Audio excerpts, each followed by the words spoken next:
Graça e paz, meu amado irmão, minha querida irmã, que Deus abençoe sua vida.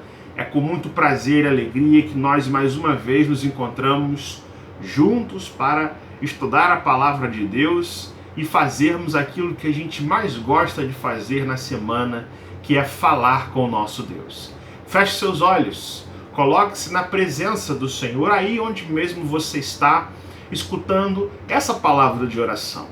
Senhor, nós queremos te agradecer, ó Deus, e louvar o teu nome, Senhor, porque o Senhor é bondoso, o Senhor é grandioso, o Senhor nunca nos falta, Senhor, e nada falta às nossas vidas, porque em Jesus Cristo, Senhor, nós somos perfeitamente supridos e satisfeitos, Senhor, de tudo que nós precisamos, Senhor.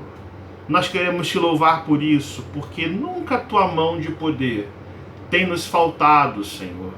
A presença do Espírito Santo é também hoje, Senhor, uma realidade nas nossas vidas e que nos induz a viver em santidade na tua presença, andando segundo os teus caminhos e nos consolando, Senhor, sempre que necessitamos da tua maravilhosa consolação, Deus.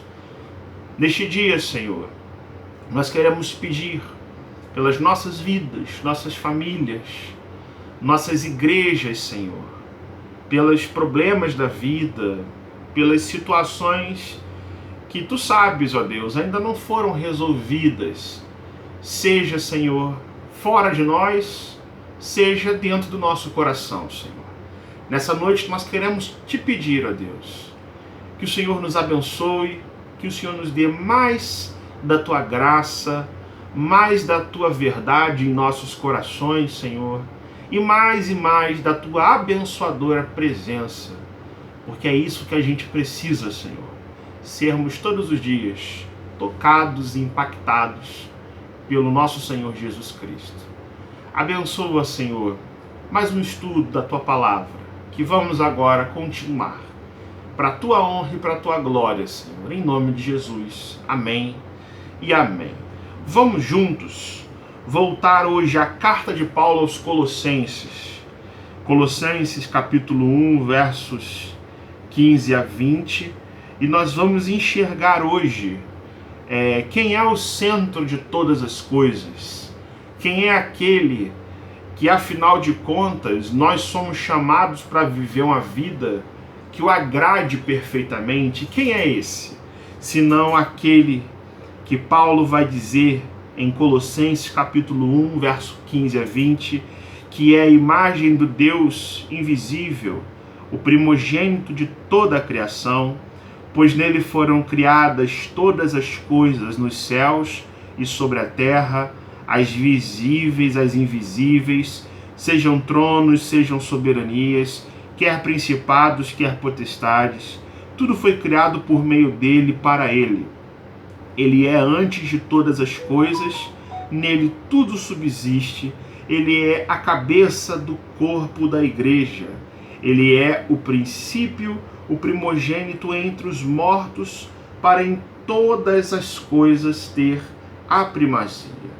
Porque aprouve a Deus que nele residisse toda a plenitude, e que, havendo feito a paz pelo sangue da sua cruz, por meio dele reconciliasse consigo mesmo todas as coisas sobre a terra,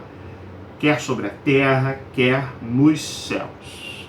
O centro de todas as coisas é o tema da nossa reflexão, que nós fazemos como resposta à pergunta que temos lançado: como que é a vida que agrada de fato a esse Deus que nos criou, que nos fez, que nos abençoa e para quem eu e você oramos sempre. Nós percebemos, irmãos, especialmente olhando para uma passagem tão bonita como essa, como você vê que é um hino de louvor a Deus, um hino de vitória mesmo, que exalta o Senhor Jesus, que é o centro de todas as coisas. Mas quando a gente põe isso em contraste com as ambições humanas, nós vemos que os seres humanos, em geral, eles querem conquistar muitas coisas. Os homens, eles querem ser reis, mas eles não são de fato reis e senhores de si. Um dos grandes desejos da vida humana é nós querermos governar a nossa vida sendo senhores e senhoras de nós mesmos, querendo determinar o nosso futuro, querendo dizer como as coisas devem acontecer, como a vida tem que proceder.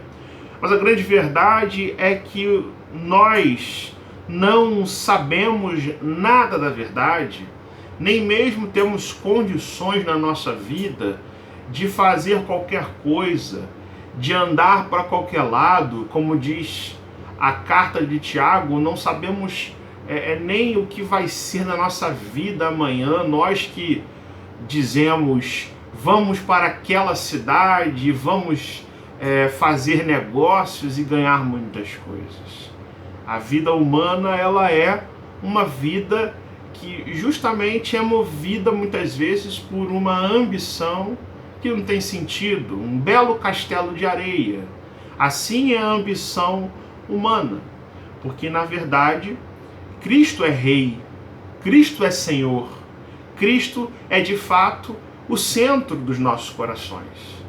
E é por isso que tantas vezes nós desenhamos projetos, idealizamos sonhos, que quando chegamos mais à frente, verificamos serem sonhos ou projetos que não se concretizam de fato, não por conta de um mau planejamento, mas por conta da falta de razão, da falta de percepção da verdade divina, de que tudo que nós de fato queremos deveria ser filtrado por aquele que é Rei e Senhor da nossa vida, de tal modo que as nossas ambições ganhassem um centro, de tal forma que Cristo fosse e deveria ele estar sendo o centro das nossas vidas, dos nossos corações, da nossa adoração, de todos os nossos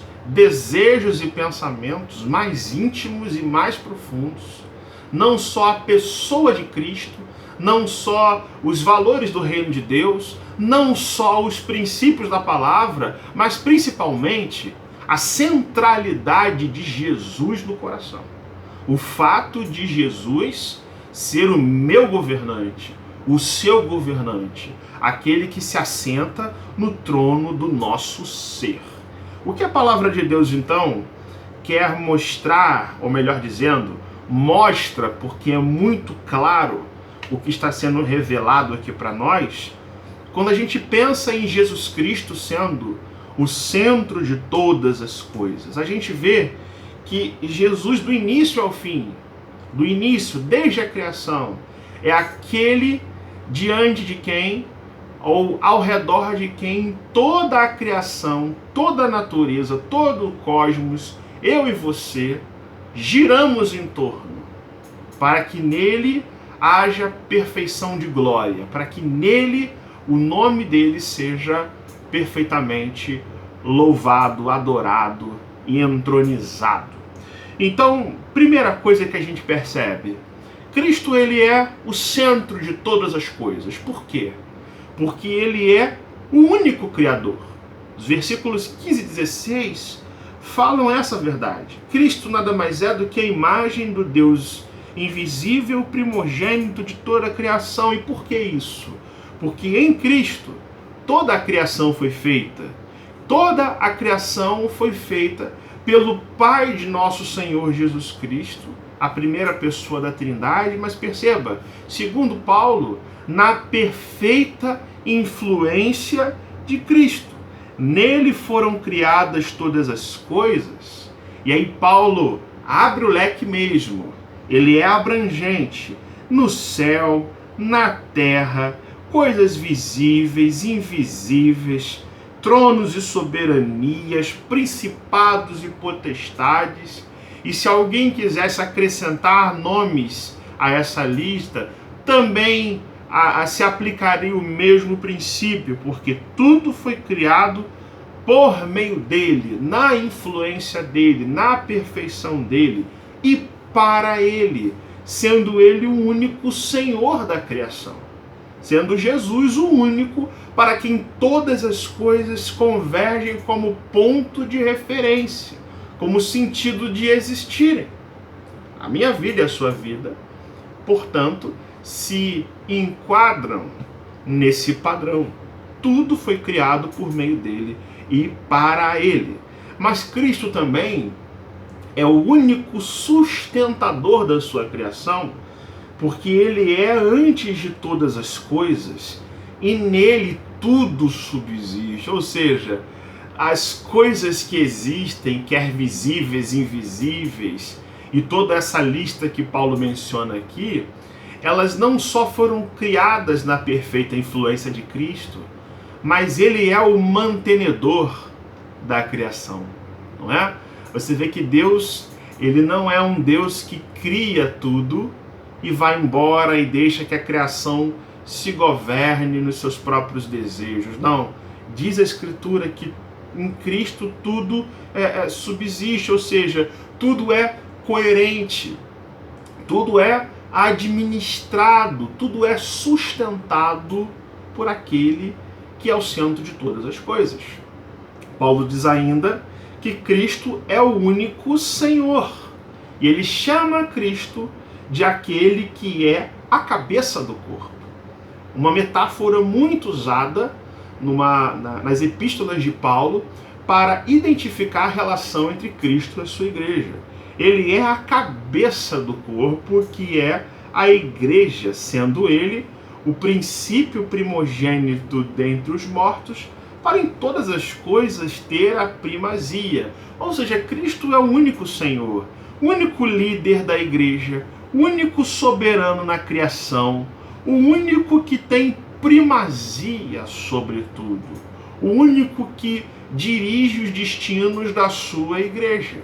A igreja de Cristo, na verdade, não é governada pelos seus líderes, mas é governada pelo seu cabeça, que é o próprio Senhor Jesus, a quem todos nós devemos escutar, nos curvarmos, nos submetermos às suas decisões, porque ele é o centro da igreja. E ele é o centro de toda a vida espiritual. Ele é o princípio primogênito até mesmo entre os mortos, porque o seu sacrifício, a sua morte, a sua ressurreição ecoa eternamente, tendo Cristo primazia sobre os mortos. Cristo é o único que é pleno de Deus. Se alguém tem dúvidas de que Cristo é de fato o centro de tudo, o verso 19, Paulo diz que aprove a Deus que nele residisse toda a plenitude da divindade, toda a plenitude do ser de Deus, todos os atributos de Deus, em tudo que Deus é perfeito, Cristo é de maneira plena, e é por isso que eu e você podemos adorar o Senhor Jesus em espírito e em verdade. É por isso que eu e você podemos e devemos falar com Deus todos os dias, na intercessão, no propósito, segundo a vontade, e invocando o nome de Jesus, porque ele é o único mediador entre Deus e os homens, e não há outro que possa fazer isso, senão aquele que toma para si essa prerrogativa de nele mesmo ser pleno de Deus. Se as pessoas buscam sabedoria, o próprio Cristo é aquele que é, de fato, sabedoria de Deus encarnado na terra e eterno nos céus, para que eu e você sejamos juntamente com Ele, vivendo nele, estando nele, sermos transformados, sermos criados, sermos edificados por aquele que é Deus perfeito, Filho do Deus perfeito. E Paulo termina dizendo no verso 20 que Cristo é o único reconciliador. Ele é criador, sustentador, Senhor, pleno de Deus, mas Cristo também é aquele que reconcilia todas as coisas com Ele mesmo, né? Que havendo feito a paz pelo sangue da sua cruz, por meio dele, reconciliar-se consigo mesmo todas as coisas, quer sobre a terra, quer nos céus. Eu e você, que antes da fé, que antes da conversão éramos inimigos de Deus, agora somos adotados como filhos pelo Pai do nosso Senhor Jesus Cristo, por meio de Cristo, e assim também toda a criação será redimida e perfeitamente restaurada em Cristo. Cristo reconcilia a minha vida e a sua vida com Ele, reconcilia a natureza, reconciliará toda a criação, reconciliará e vai redimir a história e todas as coisas, e a sua segunda vinda será o cumprimento perfeito desse plano redentor e restaurador de todas as coisas. Ante o exposto, irmãos, e diante disso tudo, o que nós vamos fazer com a nossa vida? Não é isso? O que tem que mudar na nossa vida? A gente precisa enxergar isso não como uma verdade filosófica abstrata. A gente tem que enxergar isso como a verdade suprema de Deus, que tira a gente do pedestal e coloca Cristo no centro. Porque se Cristo é único, e o centro, desde a criação até a sua segunda vinda, Ele é o Senhor, que espaço haveria para nós para vivermos uma vida longe dEle?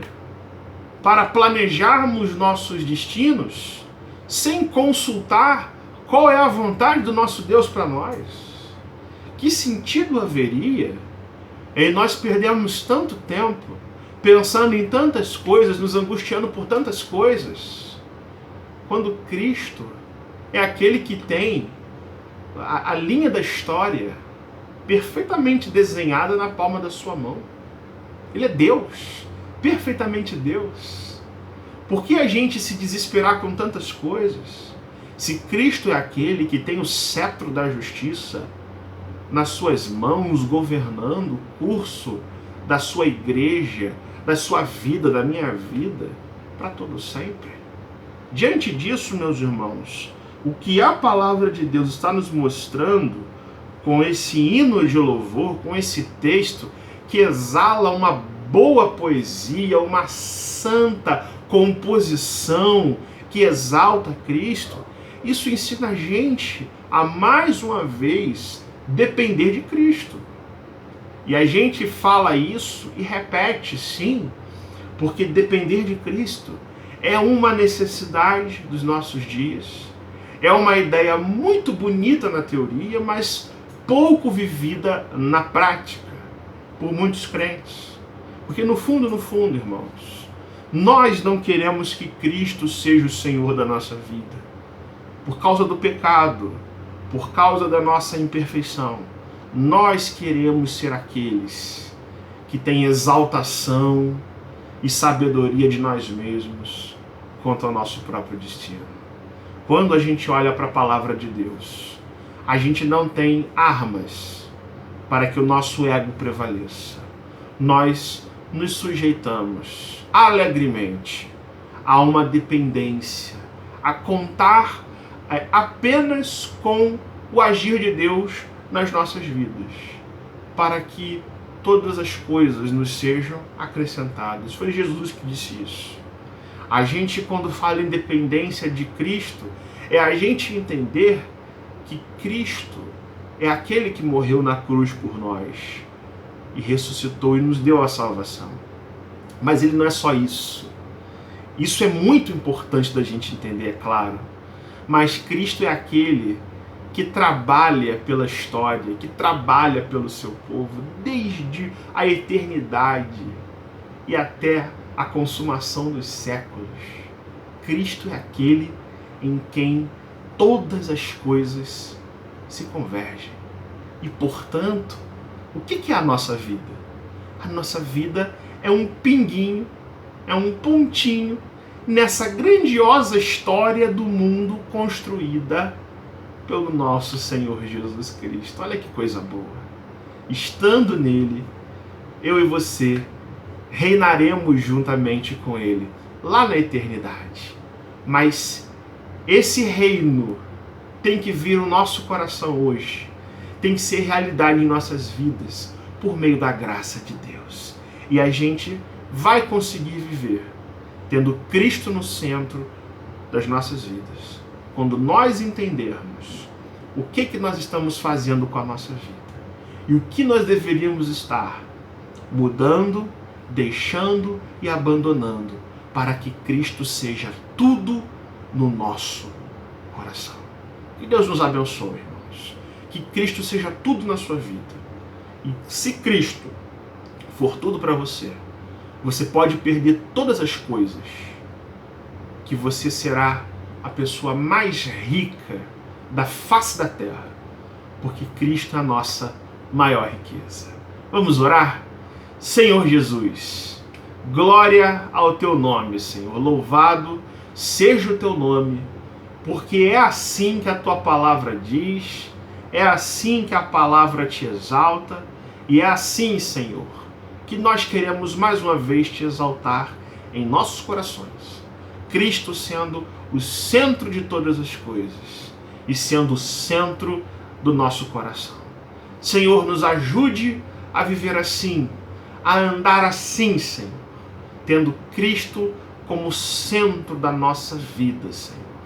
Para, Senhor, não haja espaço nenhum para o nosso ego, para o pecado, Senhor, nem por qualquer outra influência maligna na nossa vida viver. Ó Deus, atenda nessa noite, pela tua graça e misericórdia, todos os pedidos de oração feitos pelos teus filhos, teus servos e tuas servas nessa noite. É essa nossa oração que fazemos em nome de Jesus. Amém e amém. E Deus te abençoe, te dê paz, te dê graça, e que você perceba hoje, com a graça de Deus, que Cristo é o centro da história e ele precisa ser o centro do seu coração para a glória de Deus. Fiquem todos na paz e que Deus te abençoe.